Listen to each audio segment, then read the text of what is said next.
नमस्कार दोस्तों, आशुतोष कनेक्ट्स भारत पे आप सभी का स्वागत है। जैसा कि मैं आपको एक बहुत ही महत्वपूर्ण इंफॉर्मेशन देना चाहता हूं, लेकिन उससे पहले मैं चाहूंगा कि तिरंगे को सैल्यूट किया जाए। तो लेटेस्ट इंफॉर्मेशन यह है कि पहले मैं पैन कार्ड के बारे में बताऊंगा। 1 अप्रैल से जो हमारा वित्त मंत्रालय है, निर्मला सीतारमण जी हैं, जो हमारे देश की अर्थव्यवस्था है, वो पैन कार्ड में बहुत बड़ा बदलाव देखने जा रही है और इससे डायरेक्ट आप और हम रिलेटेड है। कैसे सर? तो एक बात आप जानिएगा, जैसे 1 अप्रैल 2026 से इनकम टैक्स के नियमों में बड़ा बदलाव हो रहा है, उनका सीधा असर आम नागरिक के साथ जुड़ा हुआ है, सीधा असर आपसे जुड़ा हुआ है। अभी तक जब हम लोग गाड़ी खरीदने जाते थे, बैंक से पैसे निकालने जाते थे या फिर कोई प्रॉपर्टी जमीन खरीदते हैं तो हमें उसमें पैन कार्ड की जरूरत पड़ती है। हम लोगों को एक लिमिट भी पता होती है कि इतने लिमिट तक हमें पैन कार्ड दिखाना है, इतने तक नहीं। फॉर एग्जांपल, जैसे अगर 50,000 से ऊपर का कोई लेन देन होता है बैंकों में तो हमें पैन कार्ड देना जरूरी होता है। लेकिन अब ऐसा नहीं है। नई लिमिट होटल के बिल में, आपके खरीदारी में, जमीन के खरीदारी में, कार के खरीदारी में, बाइक के खरीदारी में सरकार ने क्या करने जा रही है वो मैं आपको यहां पे बताना चाहता हूं। आइए जरा देखते हैं कि नए नियम क्या है, संक्षेप में जानेंगे जो हर एक नागरिक को प्लीज सुनना चाहिए। पहला नियम, कैश जमा निकासी पर नया नियम। एक्चुअली भारत सरकार कर क्या रही है कि अब पैन कार्ड तभी जरूरी होगा जब आप एक वित्तीय वर्ष में 10 लाख रुपए या उससे अधिक की कुल कैश जमा या निकासी करते हैं। पहले यह सीमा कुछ स्थितियों में 20 लाख रुपए तक थी। इसमें सरकार ऐसा क्यों की? मतलब 20 लाख रुपए तक का एक वित्तीय वर्ष में, मतलब कैश पूरा, कभी 20,000 निकालने, कभी 30,000, कभी ऐसे, तो पैन की जरूरत नहीं पड़ती थी। लेकिन अब सरकार कह रही है 10 लाख रुपए से ऊपर अगर आपने एक वित्तीय वर्ष में, जो 1 अप्रैल से आपका शुरू होगा और 31 मार्च तक चलेगा 2027 तक, उसमें आप करेंगे तो आपको पैन कार्ड आवश्यक हो जाएगा। मतलब सरकार कहीं ना कहीं आपके फाइनेंशियल ट्रांजेक्शन पर ध्यान देना चाह रही है।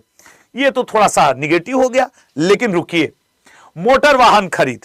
एक्चुअली अब आप अगर अपने लिए कार खरीदने जा रहे हैं या बाइक खरीदने जा रहे हैं तो आप, जो जरूरी होगा, जब कीमत 5 लाख रुपए से ज्यादा होगी, आपको तभी अपना पैन कार्ड दिखाने की जरूरत होगी जब आपके बाइक की कीमत या कार की कीमत 5 लाख से ज्यादा होगी। कार की तो लगभग होगी ही होगी, लेकिन बाइक में भी 1 लाख, 1.5 लाख, 2 लाख, 2.5 लाख की लोग बाइक लेते थे, तो वो लगता था कि भाई दिखाओ। पहले नियम था कि आप चाहे 50,000 की बाइक ले या 50 लाख की कार ले, पैन कार्ड देना ही पड़ता था। अब यहां पे ये हो गया है कि नहीं, ये पैन कार्ड अभी आपको नहीं देना पड़ेगा। 5, मतलब अगर आप बाइक वगैरह खरीद रहे हैं, स्कूटी वगैरह खरीद रहे हैं, तो डायरेक्ट यहां पे रिलेशन है कि भैया आपको पैन कार्ड नहीं दिखाना है। ये थोड़ी सी राहत हुई है, लेकिन अगर 5 लाख से ऊपर की खरीद रहे हैं तो दिखाना पड़ेगा। अच्छा, अगला पॉइंट, होटल एवं रेस्टोरेंट बिल। घर में लड़की की शादी है, कोई आयोजन है, अब गर्मी के छुट्टियां शुरू होंगी और बहुत सारे आयोजन होंगे, मुख्यतः अब शादियों का एक सीजन शुरू होगा। तो पहले क्या होता था कि पहले 50,000 रुपए तक जब आप बैंक्वेट का या रेस्टोरेंट का या किसी इवेंट का आप बिल देते थे तो पैन लगता था। अब होटल, रेस्टोरेंट, इवेंट या बैंक्वेट पर पैन तब देना होगा जब 1 लाख रुपए से ज्यादा खर्च होगा। मतलब सरकार कह रही है खूब खर्च कर लो, क्यों, घूम फिर के पैसा तो उन्हीं के पास जाना है, ठीक है ना। इनमें छोटी यात्राओं और भोजन पर सुविधा भी मिलेगा। मतलब अगर आप रेस्टोरेंट, होटल का 1 लाख रुपए तक का बिल दे रहे तो आपसे पैन की जरूरत नहीं है, 50,000 पे थी। अगला पॉइंट, प्रॉपर्टी लेन देन, मोस्ट इंपॉर्टेंट। बहुत बार हमारे आपके घर के लोग जमीन, चल अचल संपत्ति को खरीदते हैं।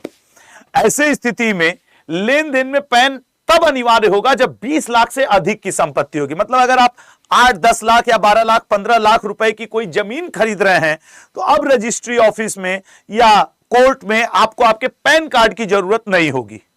पहले आप 10 लाख से ऊपर की कोई भी जमीन, बिल्डिंग, 1 BHK, 2 BHK, अब देखो शहरों में ऐसे तो आप आ जाओगे, दिल्ली में करोड़ों रुपए मिल रहा है, मैं इस लाख के अंदर की बात कर रहा हूं। पहले आपको 10 लाख रुपए तक पर ही क्या करना होता था कि पैन कार्ड दिखाना पड़ता था। अब आप 20 लाख रुपए तक का जमीन खरीदिए, 1 BHK, 2 BHK या कुछ भी खरीदिए, आपको पैन कार्ड दिखाने की छूट मिल रही है, ठीक है ना। इससे क्या होगा कि जो छोटे प्रॉपर्टी वाले सौदे हैं उनमें पैन की जरूरत घटेगी। और क्या बदला सर? विदेश यात्रा।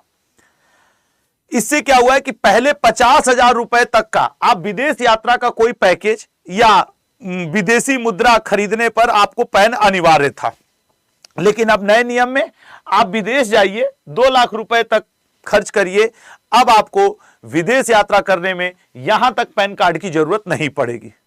जबकि पहले था कि 50,000 रुपए से अधिक की विदेश यात्रा पैकेज, जैसे आपने अपने पूरे फैमिली का पैकेज ले लिया, पता चला 53,000 रुपए का पैकेज है, 2 दिन आपके फैमिली का सिंगापुर, अब वहां पे पैन कार्ड देना होता था। लेकिन अब 53,000 है कि 1,83,000 है, 2 लाख रुपए तक का अगर आप पैकेज ले रहे हैं टूर एंड ट्रेवल्स का, विदेश जाने की यात्रा का, तो आपको पैन कार्ड नहीं दिखाना पड़ेगा। अगला क्या है सर? इंश्योरेंस पैन का दायरा बढ़ा।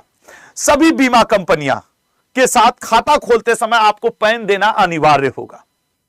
पहले केवल जब आप 50,000 रुपए से प्रति माह का प्रीमियम ज्यादा देते थे तभी आपको पैन कार्ड की आवश्यकता होती थी, लेकिन अब अगर आप बीमा कंपनियों के साथ खाता खोल रहे हैं तो पैन देना अनिवार्य होगा। और एक अपडेट देना चाहूंगा आपके आधार कार्ड से रिलेटेड। आधार कार्ड और पैन कार्ड यदि आपका अभी भी लिंक्ड नहीं है तो भारत सरकार बार बार रिक्वेस्ट कर रही है कि कर लीजिए, क्योंकि 1 अप्रैल 2026 से आप बदले हुए नियमों से अपने आप को घिरा हुआ पाएंगे। अब चूंकि ये भारत सरकार के नियम है, इसे सरकार आधार और पैन के लिंक के जरिए टैक्स चोरी को बचाना चाहती है, बड़े मूल्य के ट्रांजैक्शन पे अपना पूरा पैनी निगाह रखना चाहती है। और यह भी पॉसिबल है कि जब अप्रैल आवे 1 अप्रैल, और उस समय संभावना है कि इन नियमों को आप बड़े तेजी से मार्केट में सर्कुलेट होते हुए देखेंगे। तो ये सारे नियम बनाए गए हैं आपके लिए, हमारे लिए, आम नागरिकों के लिए। उम्मीद करता हूं कि आप इसे ध्यान देंगे, ध्यान से सुने होंगे और इन सारे लिमिट्स को ध्यान रखेंगे। तो फिलहाल आप सभी के लिए जय हिंद, जय Bharat. Ashutosh connects Bharat YouTube channel को प्लीज सब्सक्राइब करिएगा, ध्यान दीजिएगा। तब तक के लिए जय हिंद, जय भारत। और कमेंट बॉक्स में जरूर बताइएगा कि ये जो भारत सरकार पैन कार्ड नियम बदल रही है, आधार और पैन लिंक्ड के लिए बार बार प्रेशर कर रही है, इसके पीछे सरकार की क्या मंशा है। क्योंकि उसने कहीं ना कहीं मतलब अब ये मेरे व्यक्तिगत विचार हो जाएंगे, इसीलिए मैं खुल के अभी इस मुद्दे पे नहीं बोलना चाहता, क्योंकि व्यक्तिगत विचार सार्वजनिक स्थानों पे व्यक्त करना कोई अच्छी चीज नहीं है। लेकिन आप अपने विचारों को रखने के लिए स्वतंत्र हैं और रखिएगा। मैं भी कमेंट बॉक्स में अपने विचार जरूर रखूंगा, क्योंकि वहां मैं भी स्वतंत्र हूं। जय हिंद, जय भारत।